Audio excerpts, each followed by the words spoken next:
The Scrum development team is confusing to anyone who comes from a conventional IT background. There are no architects, business analysts, testers, or user interface specialists. There are only developers. This does not mean that there is no business analysis, software architecture design, or system testing.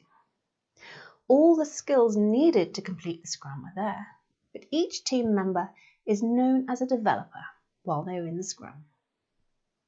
For this reason, the adjective that is most used to describe a Scrum team is cross-functional. So you must pick the right expertise to cover the project scope. Titles do not matter. As mentioned, Scrum teams are self-managing or self-organising, which means there is no project management. All decisions about the work are made by the Scrum team. The Scrum Master is a coach, not a boss.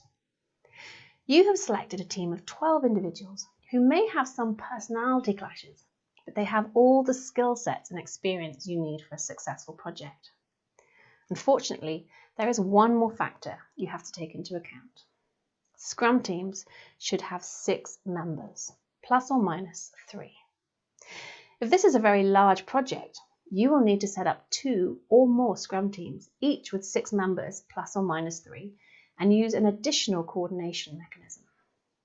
The Scrum of Scrums ceremony keeps these multiple Scrum teams synchronized and collaborative.